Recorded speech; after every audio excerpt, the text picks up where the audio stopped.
الحمد لله نحمده ونصلي ونسلم على رسوله الكريم أما بعد فأعوذ بالله من الشيطان الرجيم بسم الله الرحمن الرحيم وكونوا مع الصادقين آمنت بالله صدق الله العظيم وبلغنا رسوله النبي الكريم نحن على ذلك لمن الشاهدين والشاكرين والحمد لله رب العالمین۔ باوقار علماء ملت اسلامیہ، معزز سامعین حضرات، اہل سنت والجماعت کی تمام محافل کے دستور کے مطابق اپنے آقا و مولا محمد مصطفیٰ مجتبی مرتضیٰ صلی اللہ علیہ وسلم کی مقدس بابرکت باعظمت سراپا رحمت بارگاہ لاسانی میں ہدیہ درود و سلام پیش کرنے کی سعادت حاصل کریں۔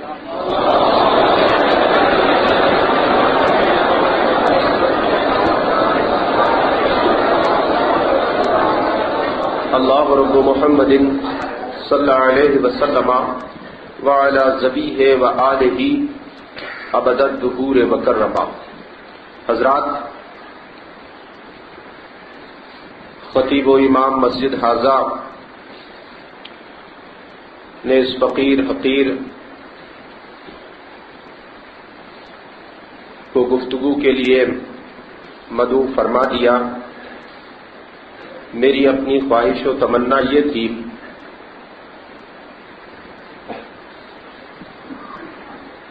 کہ ایمان کو تازہ کرنے کے لیے پہلے کلام اعلی حضرت میں سن لیتا،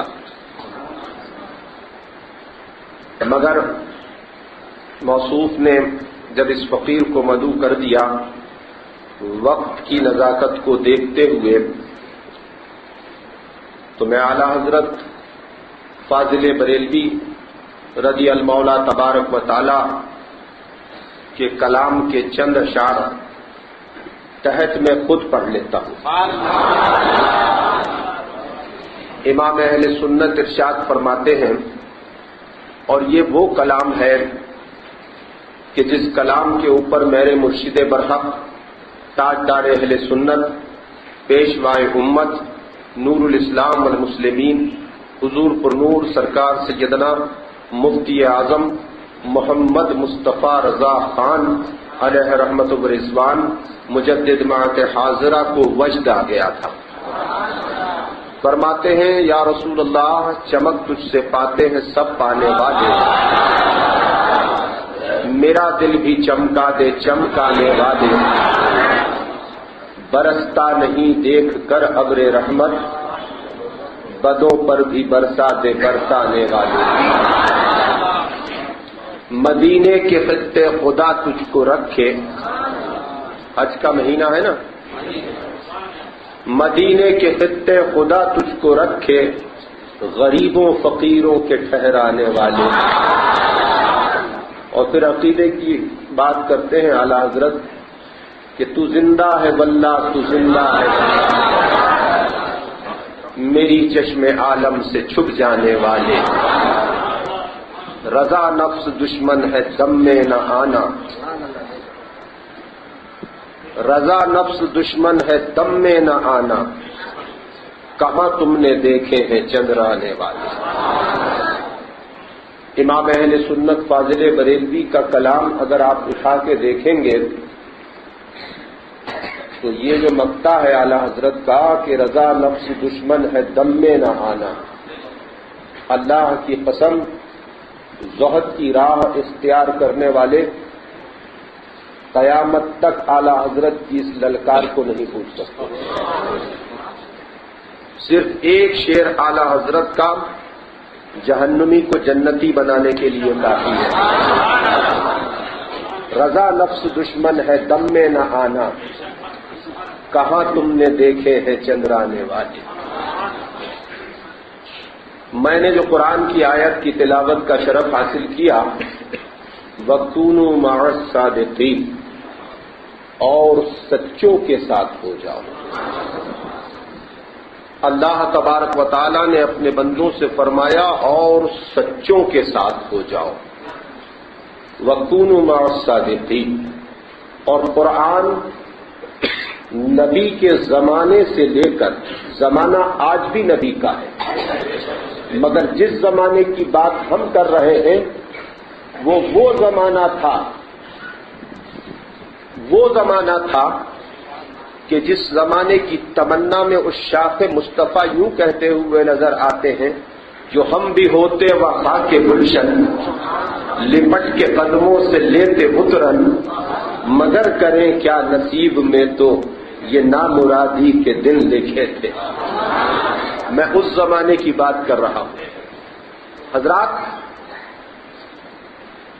اس زمانے سے لے کر یعنی 1400 سال پہلے سے لے کر اب تک، اور اب سے لے کر قیامت کے قائم ہونے تک قرآن کا ہر فرمان اللہ کے بندوں کے لیے ہے۔ ایسا ہرگز نہیں نعرہ تکبیر، نعرہ رسالت، نعرہ غوث، نعرہ خواجہ، اعلی حضرت، مفتی اعظم، مفتی برار، علماء اہل سنت، حفاظ اکرام، ائمہ مساجد، عوام اہل سنت۔ السلام علیکم مفتی صاحب۔ مفتی صاحب آپ تشریف لائے، میرے اندر جان پڑ گئی۔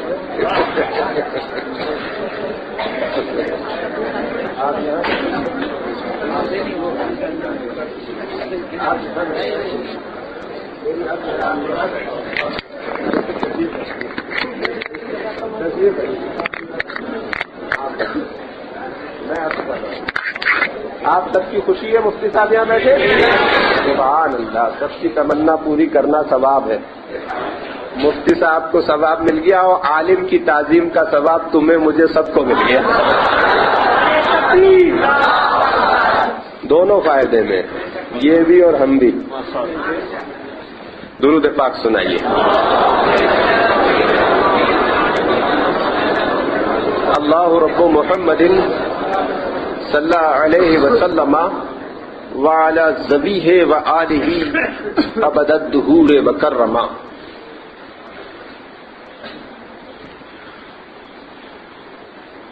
اللہ کا فرمان یعنی قرآن نبی کے حیات ظاہری کے زمانے سے لے کر اب تک اور اب سے لے کر قیامت کے قائم ہونے تک جتنے بھی احکام قرآن مقدس میں اللہ تبارک و تعالیٰ نے نازل فرمائے، وہ تمام اللہ کے بندوں کے لیے ہر دور اور ہر زمانے میں قابل عمل ہے۔ کوئی آیت اور کوئی حکم ایسا نہیں میرے رب کا کہ صحابہ اکرام کے لیے ہو اور تابعین کے لیے نہ ہو، تبع تابعین کے لیے نہ ہو، مہاجر و انصار کے لیے نہ ہو، خلفائے راشدین میں سے کسی کے لیے ہو اور کسی کے لیے نہ ہو، غوث قطب ابدال اولیاء کے لیے ہو اور عوام الناس کے لیے نہ ہو۔ اللہ نے جو کچھ قرآن مجید میں ارشاد فرمایا وہ تمام احکام قیامت تک کے لیے اللہ تبارک و تعالیٰ نے نازل فرما دیے۔ کہنے والے نے اسی کو کہا تھا، ہے قول محمد قول خدا، ہے قول محمد قول خدا، فرمان نہ بدلا جائے گا اور بدلے گا زمانہ لاکھ مگر قرآن نہ بدلا جائے گا۔ تکبیر، رسالت، قرآن نازل ہوا اور جب قرآن مکمل ہو گیا تو نبی مقدس نے ارشاد فرما دیا، کہ اب تمہارا دین کامل ہو گیا، تو سب کے چہروں پر خوشی کے آثار نمایاں ہوئے، مگر ایک ذات والا صفاتوں والا تبار تھی کہ جس کی آنکھوں میں آنسو آئے اور لب پھڑپڑائے اور چیخ نکل گئی۔ لوگ عالم حیرت میں انگشت بدندہ دیکھتے رہ گئے کہ دین مصطفیٰ مکمل ہو گیا، سب خوش ہیں، مگر ابو بکر رو رہے ہیں۔ ابو بکر نے گردن کو جھکا لیا، آنکھوں میں آنسو آ گئے ابو بکر صدیق کے۔ لوگوں نے پوچھا کہ ابو بکر سب خوش ہوئے، تم افسردہ کیوں ہو گئے؟ تم غمگین کیوں ہو گئے؟ ابو بکر کی نگاہ کہاں کام کر رہی تھی؟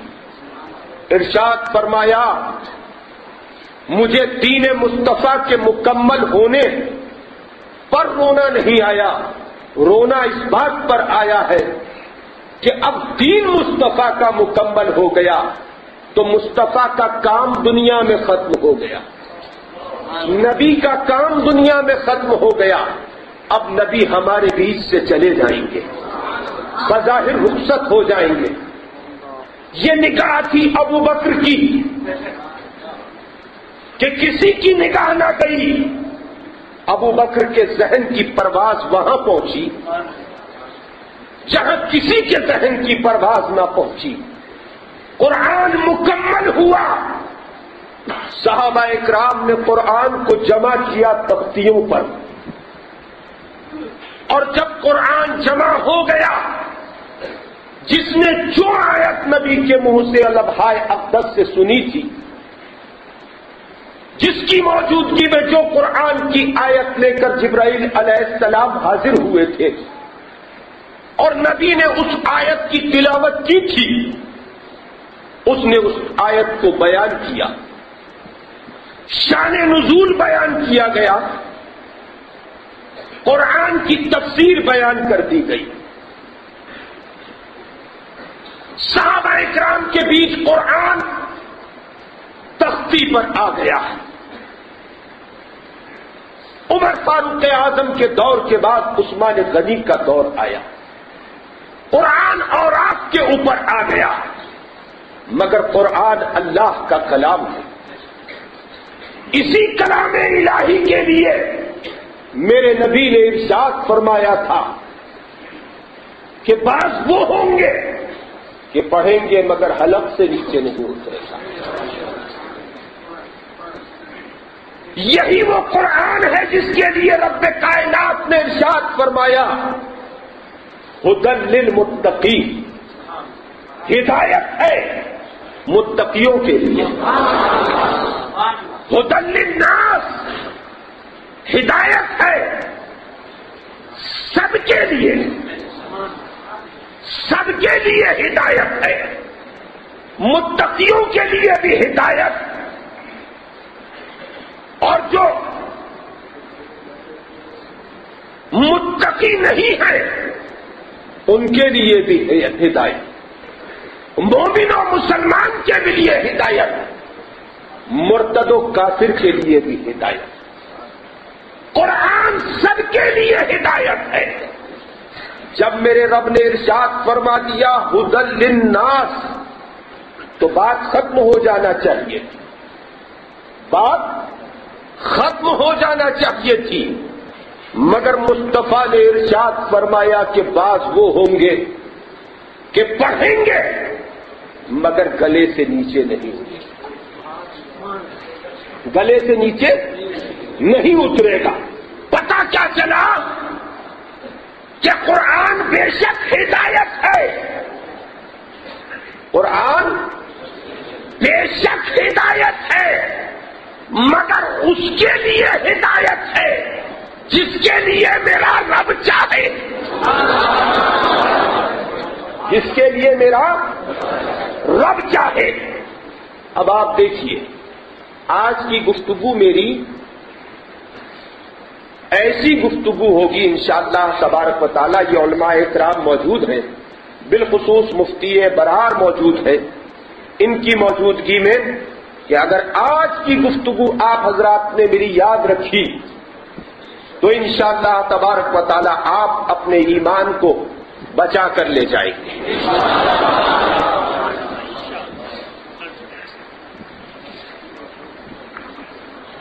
بات مکمل ہو گئی کہ قرآن ہدایت ہے سب کے لیے. پھر نبی کا یہ فرمان کہ کوئی پڑھے گا گلے سے نیچے نہیں اترے گا، وہ قرآن ہے جہاں فرمایا گیا ہدی للناس، اور یہ حدیث ہے جہاں فرمایا گیا کہ گلے سے نہیں اترے. اب آپ آئیے تھوڑا سا دور چلیے.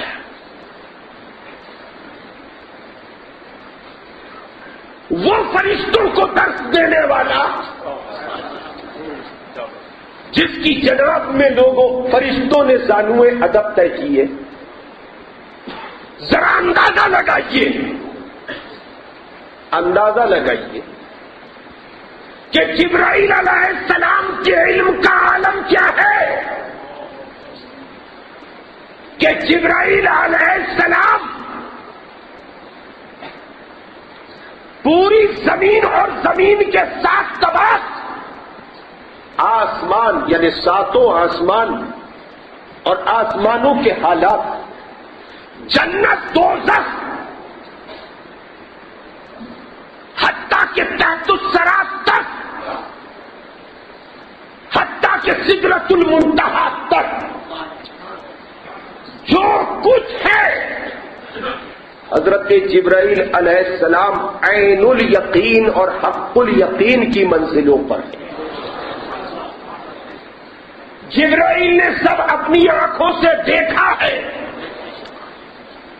بات سنی ہوئی نہیں ہے. اگر سنی ہوئی کوئی بات ہے تو وہ صرف اتنی ہے کہ لا الہ الا اللہ. جبرائیل نے صرف اتنا سنا ہے کہ لا الہ الا اللہ، یعنی رب کو نہیں دیکھا، باقی سب کو جبرائیل نے دیکھا ہے. تو جبرائیل کے علم کا عالم کیا ہوگا انداز لگائیں. جبرائیل کے علم کا عالم کیا ہوگا اندازہ لگائیں. اور وہی جبرائیل جس کو اپنا استاد اللہ کے حکم سے مانے اور زانوئے ادب طے کرے، اس کے علم کا عالم کیا ہوگا اندازہ لگائیں. اس کے علم کا عالم کیا ہوگا.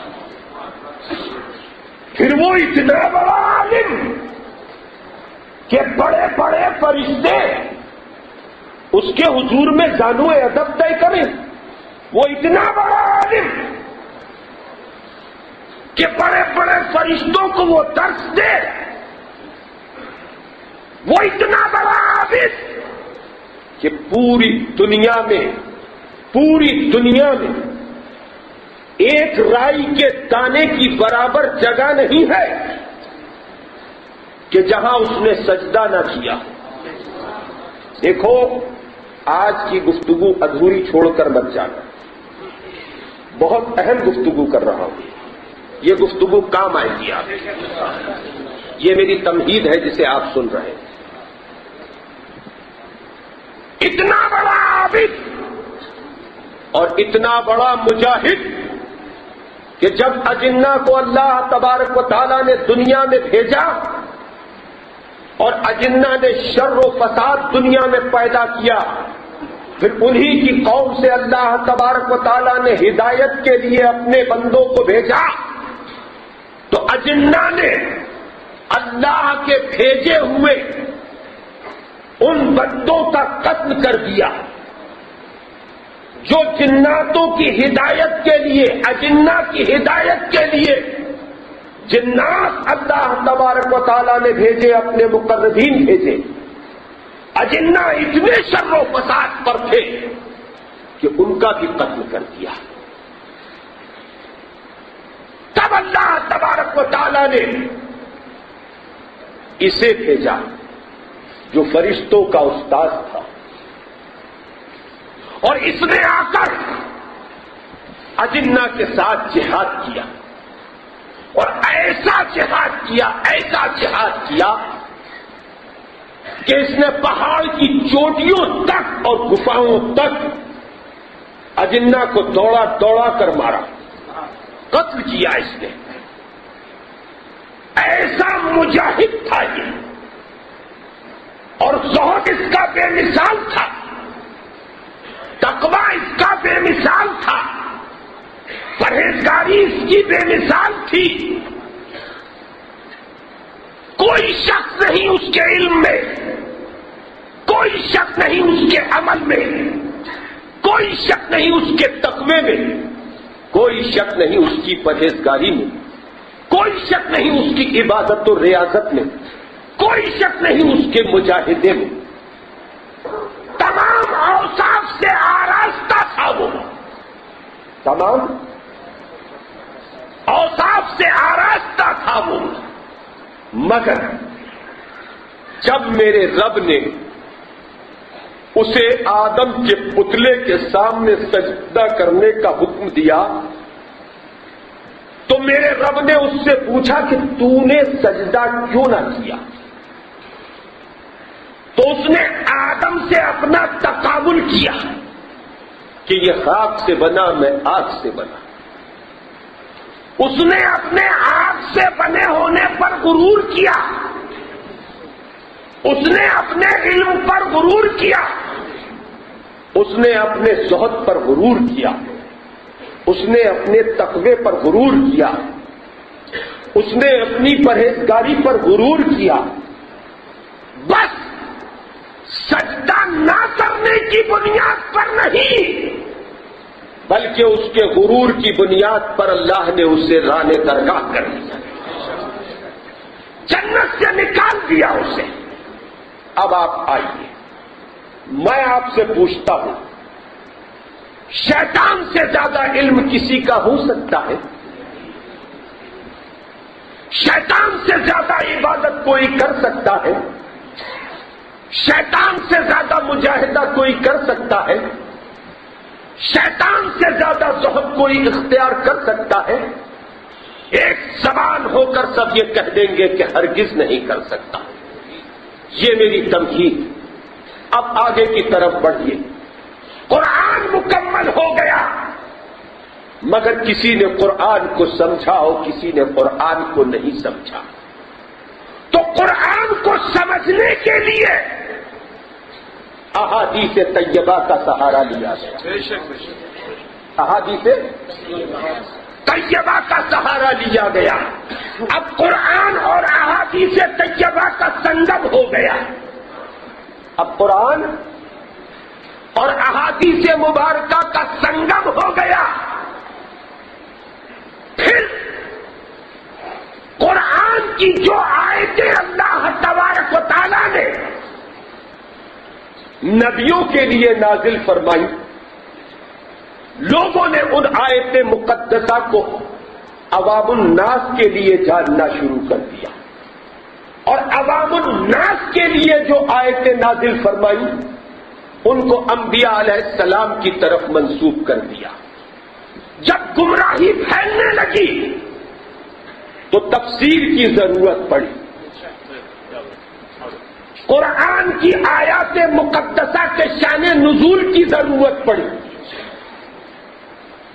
تو شان نزول یعنی کہ کون سی آیت کیوں نازل ہوئی، تفسیر کون سی آیت کے نازل ہونے کے پیچھے کیا واقعہ درپیش تھا،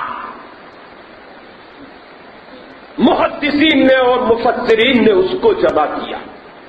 اب آپ دیکھیے، دین قرآن کے مکمل ہونے کے ساتھ کامل ہو گیا. دین کامل ہو گیا، مگر جو دین کامل ہوا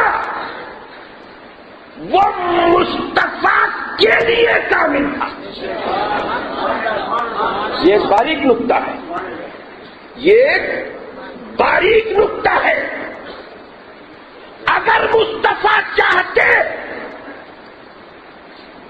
تو مصطفیٰ جانے رحمت اپنی حیات ظاہری میں وہ تمام باتیں فرما دیتے جو مصطفیٰ جان رحمت کے پردہ فرمانے کے بعد صحابہ اکرام نے جمع کی، یعنی تفسیر، شان نزول، احادیث طیبہ۔ اب یہ احادیث مبارکہ جمع کرنے کی ضرورت کیوں پڑی؟ اس لیے کہ صحابہ اکرام نے جانا کہ قرآن سب کے لیے کافی نہیں، قرآن سب کے لیے کافی نہیں ہے۔ جہاں قرآن سمجھ میں نہیں آئے گا وہاں احادیث مبارکہ کا سہارا لیا جائے گا، مگر احادیث مبارکہ کے جمع ہونے کے بعد بھی محدثین نے احادیث مبارکہ جمع کی نا، اور ایک ایک حدیث کو جمع کرنے کے لیے محدثین نے سینکڑوں کلومیٹر کے سفر طے کیے، بڑا مجاہدہ کیا ہے، بڑی محنت کی ہے محدثین نے۔ اور جب احادیث طیبہ جمع ہو گئی، یعنی نبی کریم کے ارشادات جمع ہو گئے، تو پھر محسوس کیا ائمہ نے کہ نہیں، قرآن، تفسیر، حدیث، شان نزول مکمل ہونے کے بعد بھی اب بھی کسی چیز کی ضرورت ہے، اب بھی کسی بات کی ضرورت ہے۔ تو وجود میں آیا فقہ، وجود میں آیا فقہ، کیا آیا؟ فقہ۔ بالفاظ دیگر یوں کہوں کہ شریعت مصطفیٰ وجود میں آ گئی، شریعت مصطفیٰ وجود میں آ گئی۔ قرآن حدیث سے نچوڑ نکالا ائمہ نے مسائل کا، اور جب مسائل کا نچوڑ نکالا گیا تو فقہ کی کتابیں وجود میں آئی، اسی کو شریعت کہا گیا، اسی کو قانون کہا گیا۔ اب پتہ کیا چلا کہ قرآن کافی نہیں رہا سب کے لیے، احادیث مبارکہ کافی نہیں رہی سب کے لیے، تفسیر کافی نہیں رہی سب کے لیے، شان نزول کافی نہ رہا سب کے لیے، جب تک کہ شریعت مصطفیٰ کو نہیں جان لینا۔ قرآن کو پڑھنا ہوگا شریعت کے دائرے میں رہ کر، احادیث طیبہ کو جاننا ہوگا شریعت کے دائرے میں رہ کر، تفسیر قرآن کو پڑھنا ہوگا شریعت کے دائرے میں رہ کر، شان نزول کو جاننا ہوگا شریعت کے دائرے میں رہ کر، اور شریعت سے ہٹ کر اگر کوئی صرف قرآن کو پڑھے گا تو جو قرآن ہدایت دینے والا ہے وہی قرآن گمراہی کا سبب بن جائے گا، وہی احادیث مبارکہ گمراہی کا سبب بن جائیں گی۔ جنہوں نے خود کو اہل قرآن کہا اور احادیث مبارکہ سے پلہ جھاڑ لیا وہ گمراہ ہو گئے، جنہوں نے خود کو اہل حدیث کہا اور قرآن سے پلہ جھاڑ لیا وہ بھی گمراہ ہو گئے، اور جنہوں نے قرآن کو پڑھا، تفسیر اور شان نزول سے پلہ جھاڑ لیا وہ بھی گمراہ ہو گئے۔ راہ پر کون رہا کہ جس نے شریعت کے ستون کو پکڑ کر قرآن کو پڑھا، قرآن نے اس کو ہدایت دی، حدیث نے اس کو ہدایت دی، تفسیر کو پڑھا، تفسیر نے اس کو ہدایت دی، شان نزول قرآن کا پڑھا، آیات مقدسہ کا پڑھا، شان نزول نے اسے ہدایت دی۔ اب آپ دیکھیے، نبی نے پردہ فرمایا اور نبی کے پردہ فرمانے کے ساتھ ایک فرقہ وجود میں آیا جس نے علی مرتضیٰ کے خلاف اپنی شمشیر کو برہنہ کیا، اور یہ خارجی کہلائے۔ یہ پہلا بدتین فرقہ تھا جو خارجی کے نام سے امت کے بیچ جانا گیا ہے۔ انہوں نے حضرت علی کرم اللہ تعالی وجہ الکریم کے خلاف تلوار اٹھائی، اور عالم تو یہ ہوا کہ انہوں نے اپنی تلوار کی پیاس کو علی کے خون سے بجھا ہی لی۔ دور آگے بڑھا، اور دور کے آگے بڑھنے کے ساتھ امام حسین کے مقابلے کے اوپر یزید آیا، تو جو علی کے ساتھ تھے وہ شیعان علی کہلائے، مگر وہ جو شیعان علی تھے وہ حق پر تھے، وہ باطل نہیں تھے، وہ حق پر تھے۔ جب دور آیا کربلا کا اور امام حسین کے خلاف تلوار کو برہنہ کیا گیا، تو امام حسین کے مقابلے پر یزید کی دولت کی لالچ میں اپنی دنیا اور آخرت کو غرق کر دینے والوں نے امام حسین کے خلاف اپنی شمشیر کو برہنہ کیا۔ دور آگے بڑھا تو امام حسین سے اپنی ظاہری محبت کو ظاہر کرنے کے لیے ایک دوسرا فرقہ وجود میں آیا کہ جنہوں نے محبت کو ظاہر کیا صحابہ اکرام کی توہین کر کے، اور یہ شیعہ کہلائے۔ اب دو فرقے ہو گئے صحابہ اکرام کے دین کے مقابلے پر۔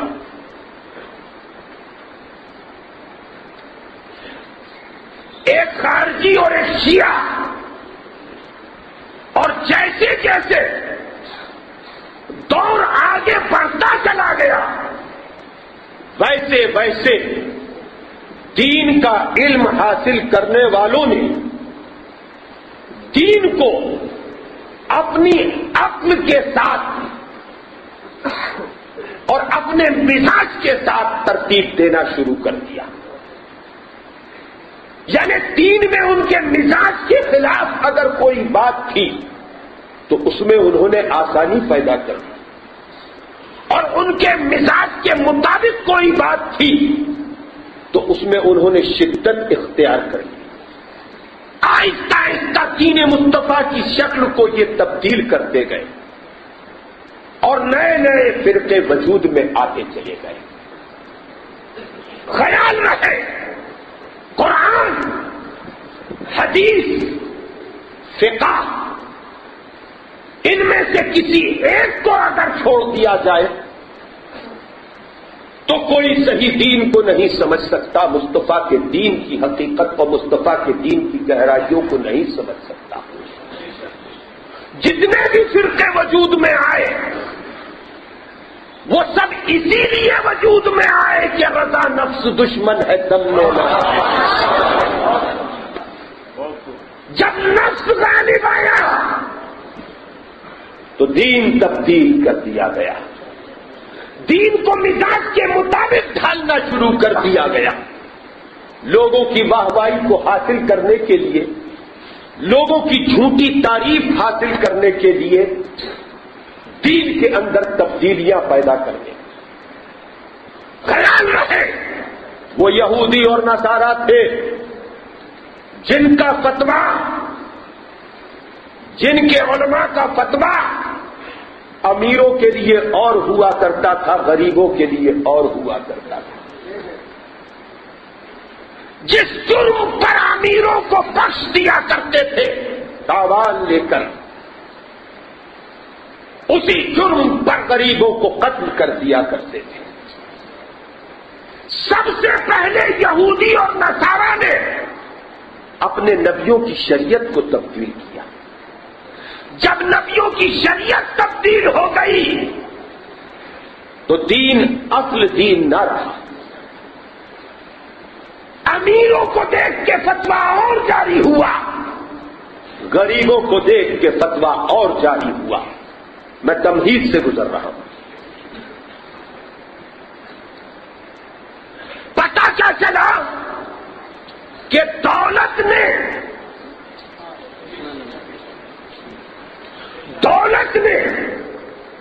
جھوٹی تعریف نے، شہرت کی چاہ نے اور نفس کے غلبے نے یہودی اور نصارا کے علماء کے ایمان کو سلب کر دیا، دین کو سلب کر دیا اور انہیں گمراہی میں ڈال دیا، گمراہی میں ڈال دیا۔ دین منسوخ بعد میں ہوا، دین کی شکل کو پہلے تبدیل کر دیا گیا۔ حضرات، اب آپ دیکھیے، جیسے جیسے دور قیامت کی طرف بڑھ رہا ہے، نبی کریم کی باتیں یاد آ رہی ہیں۔ مصطفیٰ جان رحمت نے پچھلے دور کو دیکھتے ہوئے اور اپنی نگاہ رسالت سے آنے والے دور کو دیکھتے ہوئے اپنے صحابہ اکرام کے جھرمٹ میں کلام فرمایا۔ دو احادیث طیبہ سماعت فرمائیے۔ مصطفیٰ کی بارگاہ میں صحابہ اکرام حاضر ہیں۔ اللہ کے رسول نے ارشاد فرمایا، ہر امت کی ایک آزمائش ہے، ہر امت کی،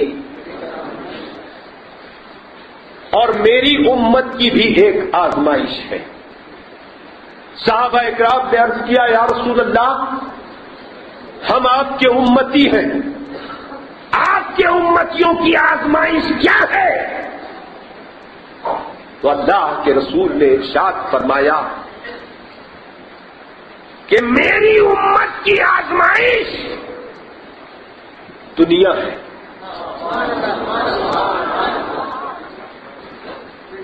پھر آپ دیکھیے، اللہ کے رسول کی ایک دوسری حدیث پاک کو سماعت فرمائیے۔ یہ جو کچھ میں بیان کر رہا ہوں تمہید کے طور پر، اب میں اپنے اصل موضوع پر بہت جلدی آنے والا ہوں۔ رسول نے ارشاد فرمایا، جب کوئی فقیر سے مراد کیا ہے کہ جو اللہ کی راہ میں اپنے قدموں کو بڑھاتا ہے اور اللہ کی رضا کے لیے اپنی زندگی کو گزارتا ہے، دین کا کام کرنے والا، جب کوئی فقیر،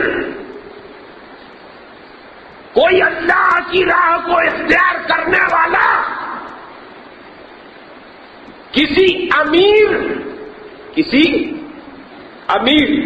کس کے دولت مند، کسی دولت مند سے امید رکھتے ہوئے اس کی تعظیم میں اٹھ کر کھڑا ہوتا ہے تو اس کا تہائی ایمان چلا جاتا ہے۔ اندازہ رکھیں، ایک امیر کی تعظیم میں اس سے امید رکھتے ہوئے اگر کوئی فقیر کھڑا ہو تو اس کا 1/3 ایمان چلا جاتا ہے۔ یہ کس نے کہا؟ اللہ کے رسول نے ارشاد فرمایا۔ اب آپ دیکھیے، اعلیٰ حضرت عظیم البرکت کا دور آیا، دیوبندیت اور وہابیت کا فتنہ عروج کے اوپر آیا۔ اللہ تبارک و تعالیٰ نے اعلیٰ حضرت کو سنوار کر اور صلاحیتوں سے بھرپور بریلی کی سرزمین پر ایک مقدس اور پاکیزہ خاندان میں بھیجا۔ جن کی صبح اور شام علم کی گفتگو کے ساتھ ہوا کرتی تھی، ہدایت اور روحانیت کے گہوارے میں اعلیٰ حضرت کی پرورش ہوئی، اور اللہ نے ایسا سنوارا کہ دنیا میں سب 4 سال کی عمر میں بسم اللہ پڑھتے ہیں، اعلیٰ حضرت نے 4 سال کی عمر میں قرآن ختم کر لیا تھا۔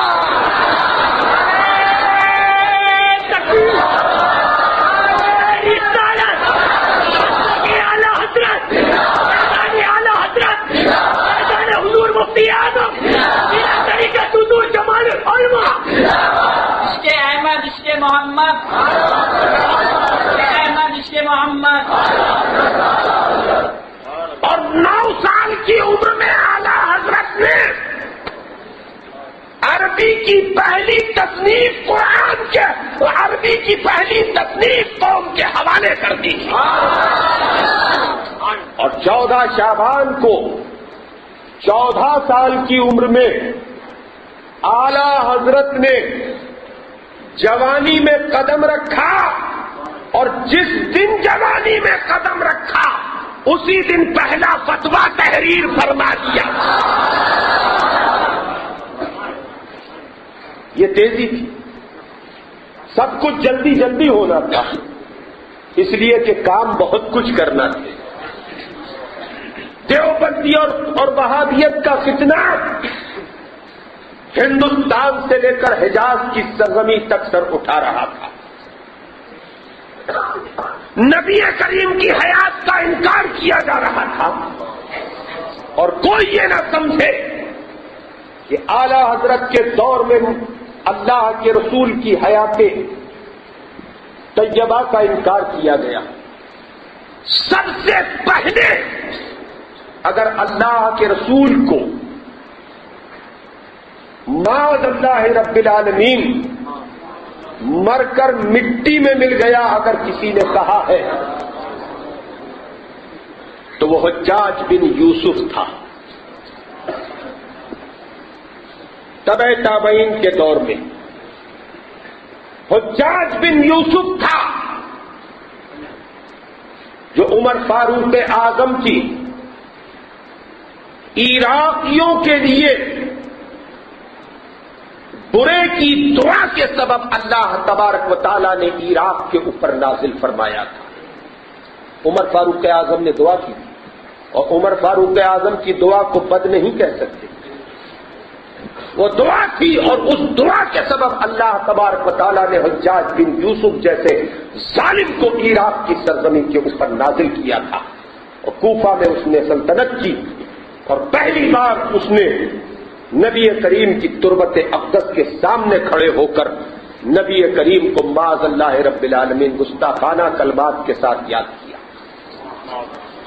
تو حجاج بن یوسف کے دور میں صحابہ اکرام نے، تابعین نے، تبع تابعین نے، اکابر علماء اکرام نے حجاج بن یوسف کے اوپر کفر کا فتویٰ لگایا۔ کس کے اوپر؟ کفر کا فتویٰ لگایا۔ پتہ کیا چلا کہ جو مصطفیٰ کی حیات کا انکار کرے وہ صحابہ کے نزدیک کافر ہے، تابعین کے نزدیک کافر ہے، تبع تابعین کے نزدیک کافر ہے، ائمہ اور مجتہدین کے نزدیک کافر ہے۔ اور یہ میں نہیں کہہ رہا، یہ دیوبند سے چھپی ہوئی کتابوں کے اندر محفوظ ہے۔ بات ثابت ہو گئی کہ صحابہ سے لے کر اب تک اہل حق کے نزدیک وہ کافر ہے، مرتد ہے کہ جس نے مصطفیٰ کی حیات کا انکار کیا۔ اب اس بات کو ذہن نشین کر لیجئے گا، اس بات کو ذہن نشین کر لیجئے گا۔ اعلیٰ حضرت کا دور یعنی 14ویں صدی میں اعلیٰ حضرت عظیم البرکت نے دیوبندی، وہابی، قادیانی، وغیرہ بات دل کے ساتھ جنگ کی ہے، جہاد کیا ہے اعلیٰ حضرت نے۔ اب آپ کے دل کو لذت محسوس ہو، اس کے لیے ایک لطیفہ سنیے۔ جب غلام احمد قادیانی نے نبوت کا دعویٰ کیا، کائے کا، اور غلام احمد قادیانی نے یہ کہا کہ میں نبی ہوں معاذ اللہ، تو جتنے بھی لوگ اس کے ساتھ پڑھے ہوئے تھے، اس کے ہم اثر تھے، ان سب کے نام اس نے خط لکھا کہ میں غلام احمد قادیانی اللہ کا نبی ہوں، اور تم میرے اوپر ایمان لاؤ، میری نبوت کا اقرار کرو۔ بریلی شریف میں ایک مولانا احمد تھے، کون؟ مولانا احمد، جو غلام احمد قادیانی کے ساتھ پڑھے ہوئے تھے۔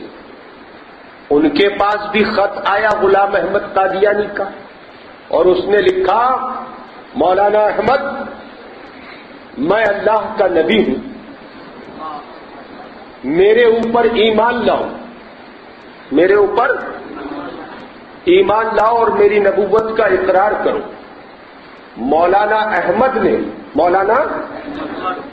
نے غلام احمد کے خط کو پڑھا اور جواب دیا کہ ارے نادان، اگر نبوت کا ملنا ممکن ہوتا تو غلام احمد کو کیوں ملتی، احمد کو نہیں ملتی۔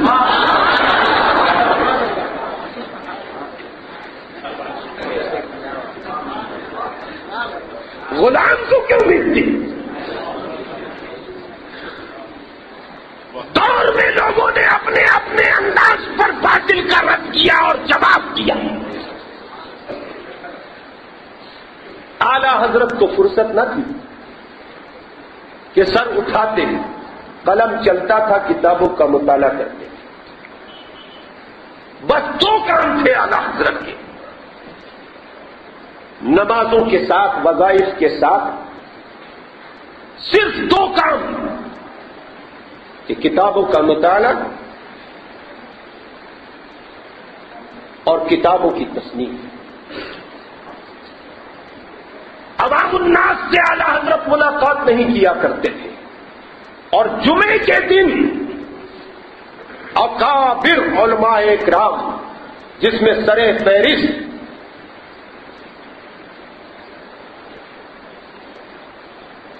مولانا نعیم الدین صاحب مراد آبادی رحمت اللہ تعالی علیہ کا نام آتا ہے کہ پوری زندگی جمعے کے دن اعلیٰ حضرت کے پاس حاضر ہوتے تھے۔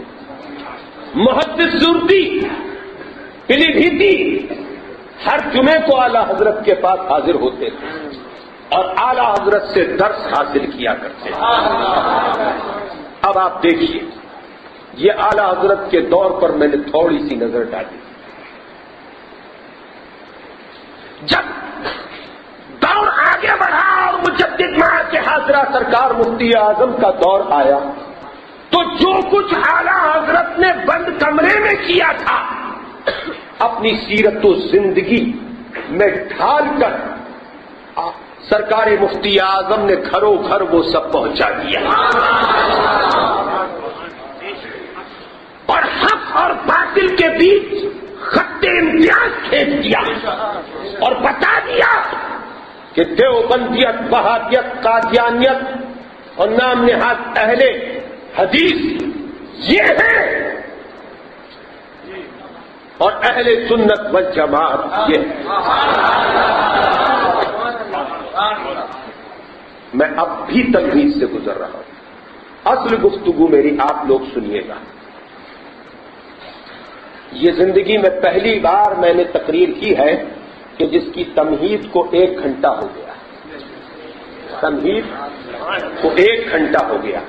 میں صرف یہ چاہتا ہوں، میں نے اپنی اس تقریر کو کبھی نہیں بیچا ہندوستان کے کسی حصے میں۔ کوئی نہیں کہہ سکتا کہ جمال رضا خان قادری نے کسی سے کرایہ بھی منگوایا ہو۔ کوئی نہیں کہہ سکتا کہ جمال رضا خان قادری کو تقریر کے نام پر کسی نے لفافہ اور نذرانہ اکولا کی سرزمین پر دیا ہو. میں نے کبھی نذرانوں پر نظر نہیں رکھی. میں کمرے میں، مسجد میں اور میدان میں جب گفتگو کرتا ہوں تو اللہ کے لیے کرتا ہوں.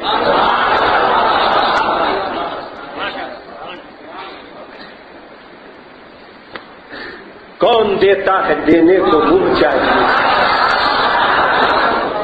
دینے والا ہے سچا ہمارا نبی. اور مانگیں گے مانگے جائیں گے،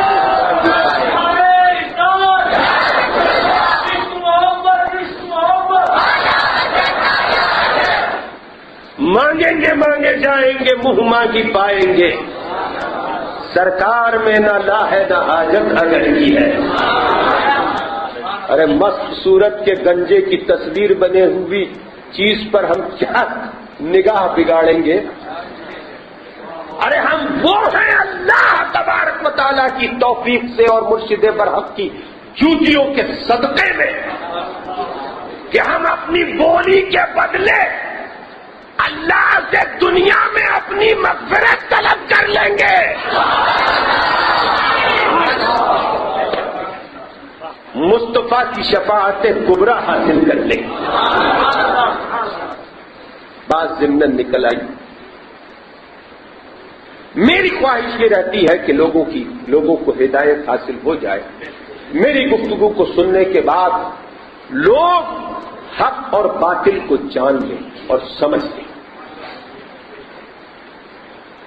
ایمان کا بچانا ہی اصل تبلیغ ہے.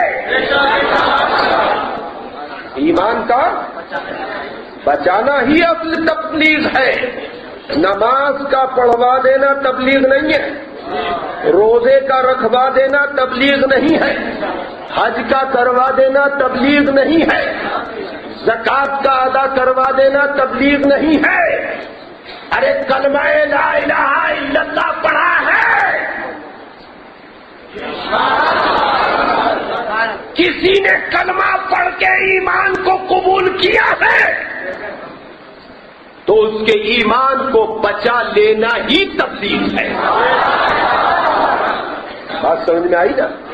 تبلیغ کے دو حصے ہیں، ایک عقیدے کی تبلیغ اور ایک عمل کی تبلیغ. عقیدے کی تبلیغ اصل ہے، بنیاد ہے، اور عمل کی تبلیغ بنیاد پہ کھڑی عمارت ہے. جس طرح سے بے بنیاد عمارت ریت کے ڈھیر کی مانند کوئی جھٹکا برداشت نہیں کر سکتی، اسی طرح سے عقیدے کو چھوڑ کر عمل پر آمادہ اگر کر دیا جائے تو وہ عمل کرنے والا اپنے ایمان کو کبھی نہیں بچا سکتا، کبھی نہیں بچا سکتا. پوری ذمہ داری کے ساتھ کہہ رہا ہوں. اللہ چاہے تو سب کچھ ہوتا ہے، جو چاہے میرا. مفتی اعظم نے پردہ فرمایا، بریلی شریف کو دیوبندیت سے، وہابیت سے، قادیانیت سے، چکڑالویت سے، اہل حدیث جو کہلاتے ہیں ان سے، اہل قرآن جو کہلاتے ہیں ان سے مقابلہ کرنا پڑتا تھا. اب شیطان نے اپنا رخ بدل لیا اور شیطان ایک نئے لباس میں آیا.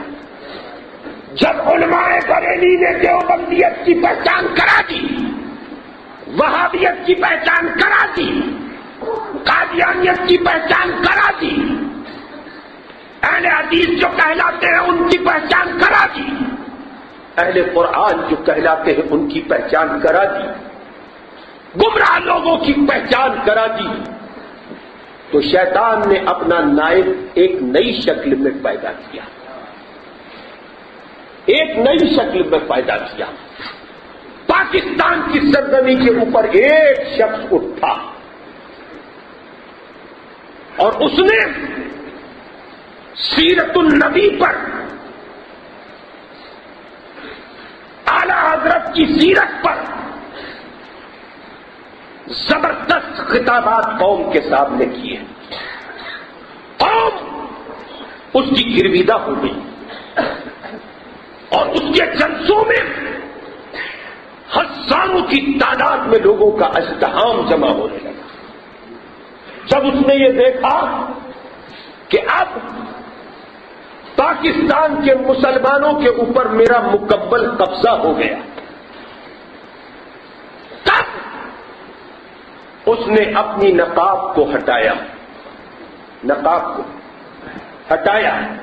اور سن 84 میں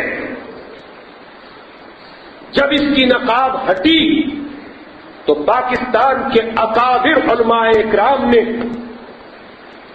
اس کے اوپر کفر کا فتویٰ دیا اور اسے مرتد قرار دیا.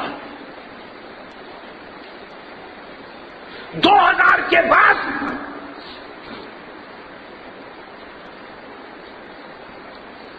افریقہ کی سرزمین پر علماء ہند نے اس بدبخت کو مناظرے کے لیے للکارا، اور جب مناظرے کے لیے للکارا اور ہمارے علماء نے اس سے سوال کیا کہ اپنا ایمان ثابت کر، تو اس نے بلند آواز میں کلمہ لا الہ الا اللہ محمد رسول اللہ پڑھا اور کھڑکی سے کود کر بھاگ گیا. یعنی مناظرے کا میدان اس نے چھوڑ دیا. اور سن 84 سے لے کر چند سال پہلے تک یہ پورے بر ایشیا میں گمنام ہو گیا، گمنام ہو گیا، گمنام ہو گیا. مگر پھر شیطان نے ایک نیا فتنہ پیدا کیا اور ٹیلی ویژن وجود میں آ چکا تھا. ٹیلی ویژن وجود میں آ چکا تھا. ویاپاریوں نے اس ٹیلی ویژن کے ذریعے دولت کمانا شروع کی اور ٹیلی ویژن کی دنیا میں کیو ٹی وی نام سے ایک چینل لانچ کیا گیا. یہ کیو ٹی وی نام سے جو چینل لانچ کیا گیا یہ دین کی تبلیغ کے لیے نہیں بلکہ دنیا کو کمانے کے لیے لانچ کیا گیا، ایمان کو لوٹنے کے لیے لانچ کیا گیا. اور پھر خوش الحان نعت خواں میدان میں آئے اور انہوں نے اعلی حضرت کے کلام کو پڑھ کر